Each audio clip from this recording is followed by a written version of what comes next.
Good morning, good friends. I seek your apology to permit me to speak first of all in French, and after I will answer your question if you have in English. Mesdames et messieurs, le Conseil de sécurité vient d'adopter ce matin par 13 voix pour et 2 abstentions sa résolution 2654 relative à la question du Sahara marocain et prorogeant le mandat de la MINURSO d'une année.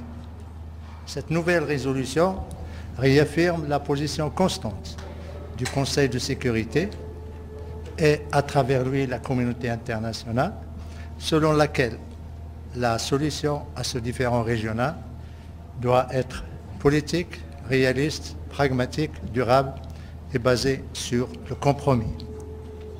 Cette corroboration de la position du Conseil de sécurité, qui ne souffre d'aucune ambiguïté, rejoint la conviction du secrétaire général des Nations Unies dans son dernier rapport au Conseil de sécurité en appelant à ce que le règlement de cette question se base sur les résolutions du Conseil de sécurité.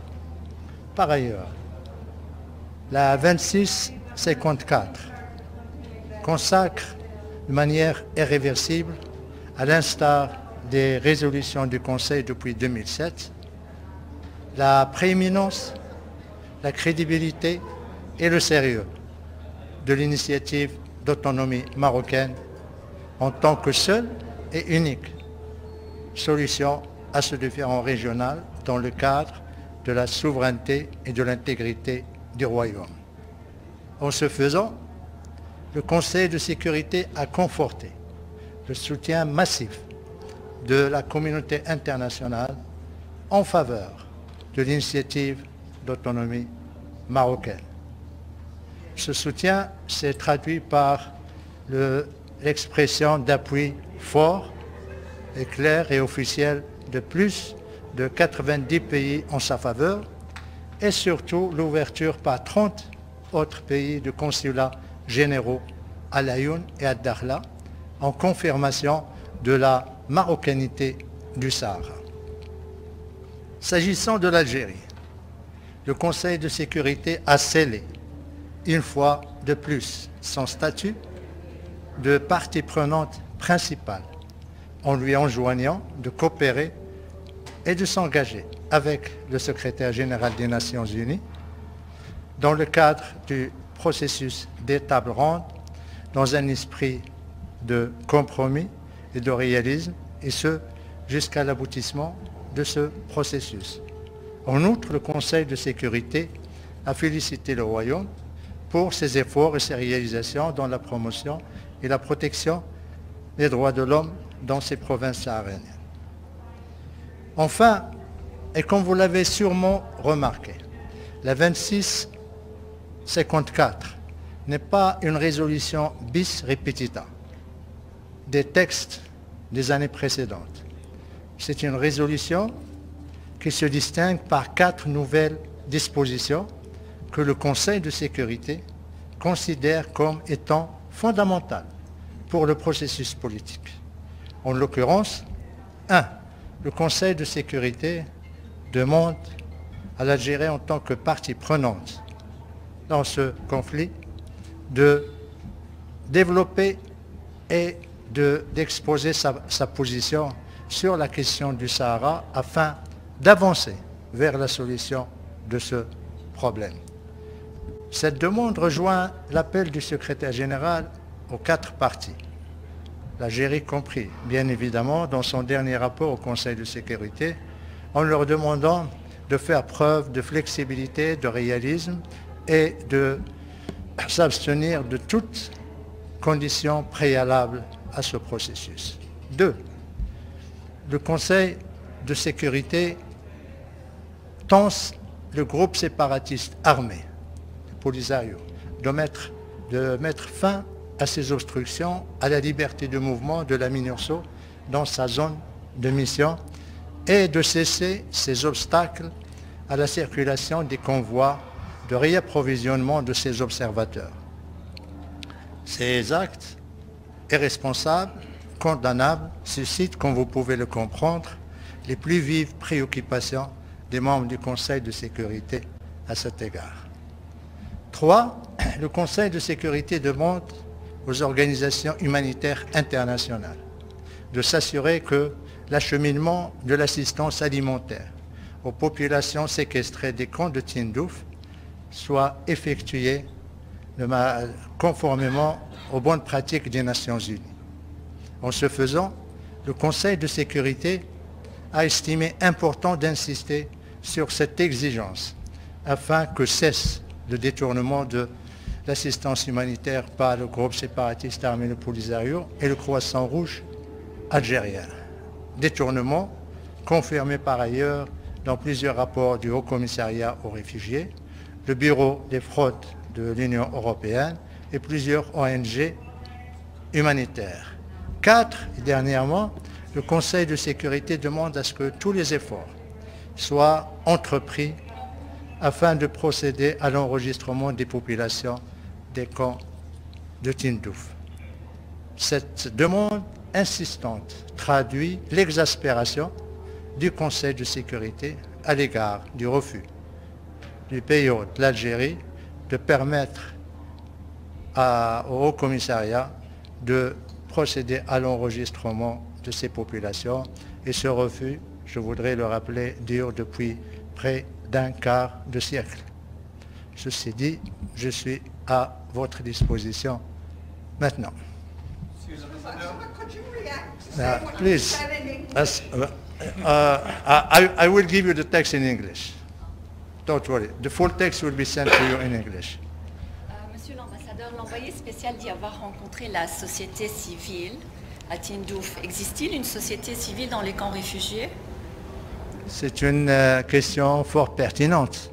Mais avant de répondre à cette question, je voudrais juste dire que normalement, une société civile est une association de personnes qui sont unies par des valeurs, par des principes universels et qui œuvrent soit dans le domaine social, culturel, économique, protection de l'enfance, scolarisation. Or, comme vous le savez, Tindouf sont des camps de réfugiés, là où les populations sont séquestrées. Et c'est la première fois que nous entendons qu'il y a une société civile dans les camps de Tindouf. Cette question, nous l'avons soulevée avec le secrétariat en faisant le parallèle avec ce qui se passe à Tindouf et dans les autres camps de réfugiés dans le monde. Dans aucun camp de réfugiés dans le monde, il n'y a de société civile. D'accord? Et lorsque nous avons discuté avec le secrétariat, nous leur avons apporté la preuve que le Polisario interdit toute société civile. Et nous leur avons présenté les textes de soi-disant constitution de la chimérique République sahraoui, qui dit expressément dans son article, si ma mémoire est bonne, 31, qu'il n'y a pas de société civile et que la société civile sera créée après l'utopique indépendance. Donc, maintenant, il n'y a que des organisations de masse derrière le Polisario. L'article 32 également confirme que c'est le Polisario qui représente les jeunes, qui représente les femmes et qui mobilise et qui galvanise la population. Il y a une négation de société civile dans ces camps. Le secrétariat, malheureusement, n'était pas au courant qu'il y avait des textes fondateurs de groupes séparatistes armés qui interdisent la société civile. Et je voudrais juste conclure sur cette question que même durant la guerre froide, les régimes autoritaires comme l'ex-URSS ou bien l'ex-RDA ou bien actuellement la République démocratique de Corée, dans leur constitution, ils disent qu'il y a la société civile, mais sur le terrain, il n'y a pas de société civile. Dans les camps de Tindouf, ils disent qu'il ne doit pas y avoir de société civile, c'est-à-dire qu'ils sont pires que les régimes autoritaires et que juste ils veulent présenter les jeunes qu'ils ont comme des personnes qui représentent la société civile. Je voudrais juste vous montrer lorsque la société civile soi-disant société civile, avait reçu la délégation à Tindouf. Et nous avons montré cette photo. Voilà la société civile. Il y a Sidi Adda Him, fils de ministre. Bilal Habib Rika, fils de ministre. Ford Berry, fils de l'ancien interprète Polisario et chef du protocole. Donc c'est ça la société civile. C'est les fils de l'oligarchie du Polisario. Et c'est cette société civile, soi-disant société civile, qui a rencontré le secrétariat, enfin la délégation de l'ONU. Voilà. S'il vous plaît. Juste une petite question sur après, oui. L'envoyé spécial du secrétaire général, M. Staffan de Mistura. Comment voyez-vous son rôle dans l'étape prochaine et qu'est-ce que vous attendez de lui? D'abord, merci. Nous attendons de lui à ce qu'il mette en œuvre la résolution, toutes les résolutions qui ont été adoptées depuis 2018, et c'est ce qu'a dit le secrétaire général dans son dernier rapport. Nous venons d'adopter une nouvelle résolution, la 2654, qui demande à toutes les parties d'exposer, et quand on dit toutes les parties, l'Algérie compris, d'exposer et de clarifier sa position sur la question du Sahara afin d'avancer vers la solution de ce problème. Donc nous attendons de lui qu'il reprenne son bâton de pèlerin, de facilitateur, et qu'il essaie d'organiser les tables rondes dans le meilleur délai possible pour notre part, et comme cela a été reflété dans le rapport du secrétaire général, nous l'avons dit clairement, nous sommes en faveur de la reprise du processus politique, nous sommes en faveur du retour à la table ronde, et nous sommes prêts à discuter de la solution qui pour nous demeure et sera l'unique et seule, c'est-à-dire l'autonomie dans le cadre de la souveraineté et de l'intégrité territoriale du royaume. S'il vous plaît. Monsieur l'ambassadeur, que pensez-vous de l'abstention de la Russie lors de la résolution? Nous aurions souhaité que la Russie rejoigne en quelque sorte le consensus. Malheureusement, depuis 4 ans, la Russie a changé de position. Nous respectons, nous sommes en désaccord avec la Russie sur son interprétation de son abstention, mais nous respectons cette position. Et comme j'ai répondu, je crois, il y a 4 ans, lorsque la Russie a commencé à s'abstenir sur la résolution, parce qu'auparavant, ils votaient en faveur de la résolution, je leur ai dit, ce qui reste, c'est le texte, c'est la résolution. Personne ne se rappellera qui a voté pour, qui a voté contre. Ça, on le laisse pour les chercheurs, pour les historiens. Peut-être qu'ils trouveront des explications dans le discours de la Russie, mais pour nous, l'important, c'est qu'il y a une résolution. Ils sont prêts à travailler avec le secrétaire général, son envoyé personnel, et avec les autres partis pour la mettre en œuvre dans les meilleurs délais possibles. S'il vous plaît. Coming to you later.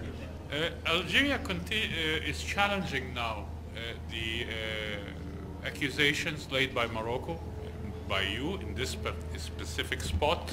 Me? Yes. Yes. That the Polisario is recruiting child soldiers. Do you have any reactions on their recent challenge? First of all, nor Morocco, neither me, will never shy out from challenging. And we are, my answer will be in 3 questions. That's my way to challenge also. First of all, Algeria didn't challenge the veracity and the authenticity of the photos we show of recruitment and training, military training of children. And I remember I have shown these photos, and Algeria abstained of contesting or claiming that they are fake.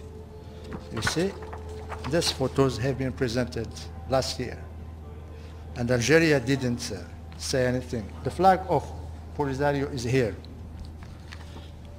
This young boy had a rifle. The flag is of the Polisario. So Algeria didn't challenge these photos because they did it once and they failed, because when we showed the photo of one so-called militant of human rights with the Kalashnikov and the military tenure, they said that it was faked, but unfortunately the special rapporteur on human rights defenders said this photo is authentic and this Kalashnikov is authentic. And the situation here, and you can see the flag of Polisario and the soldiers are authentic. And so based on that, they decide to withdraw the name of this person from the list to be defended by the United Nations High Commissioner of Human Rights. That's my first reaction. Second answer, second question, if they believe that there is no recruitment, it's very easy. They just have to invite Mrs. Gamba, Virginia Gamba, the personal representative of the Secretary General on Children and Armed Conflict, to visit the camps, but in condition to let her speaking with children and with their parents, without the presence of any Polisario. Third question to Algeria, they have just to tell us how many children are in the camps, how many schools are in the camps. The world should know, and this will not be possible without a real registration and real census by the HCR. This is my way of challenging the challenger. May I have a follow-up? Well, please. Yes, my good friend from South Africa. Hi, Ambassador. Thank you. Yes, welcome. Can you come a little closer with the mic? Your response or reaction to the Kenyan ambassador's statement in the council a short time ago. Ambassador Kimani said the following: unfortunately, progress has been limited. This resolution continues a gradual but noticeable shift away from the mandate and will not assist the parties to achieve a just, lasting and mutually acceptable political solution. He raises concern that we're moving further away from the self-determination of the Sahrawi and Western Sahara and a referendum. Ambassador, what's your response to Kenya? I don't want to go in any polemic with my dear colleague Martin. All I say is that what the history will remind is the text. And this text is not different of the previous text that he voted in favor last year. So I let him with his explanation. We took notes, but the important is that everybody is happy with that, with this text, and we will work on this new resolution. تخصيص اتهامات الجزائر. شكرا. ممكن تتفضل تذكر اسمك وتمثل أي جهة؟ أريد مشاورة سكاي نيوز عربية. سكاي نيوز عربية. سكاي نيوز عربية تتكلم باسم الجزائر، تدافع عن الجزائر الآن. هذا لا، ولكن أنت تمثل. لا، عندك الحق. أخلاقيا أسأل أي سؤال. أخلاقيا سكاي نيوز هي التي تؤدي لك ثمن، هي التي تؤدي على العموم. أنا سوف أجاوبك. لماذا تكلمت عن الجزائر؟ لأن الجزائر هي الدولة الوحيدة التي خلقت البوليزاريو وسلحته ودعمته دبلوماسيا، وهي التي غير هذه السنة يعني خصصت 6 ملايين دولار لللوبينج من أجل البوليزاريو. من أين تأتي شرذمة البوليزاريو بأسلحتها؟ من تندوف. أين توجد الجمهورية المزعومة؟ في تندوف. أين يوجد المسؤولين تاع البوليزاريو؟ في تندوف. من يؤدي الثمن ديال التذاكر تاعهم، الأوتيل تاعهم، الأسفار تاعهم، السيجارات بتاعهم؟ في تندوف. الجزائر. الجزائر هي التي خلقت البوليساريو وهي التي تموله وهي التي الآن تدافع عليه. أما الجزائر تؤدي ثمن الأسلحة، ثمن الأوتيلات، ثمن اللوبيات، ثمن المظاهرات في أوروبا، ثمن المجموعات الضغط. من يؤديها؟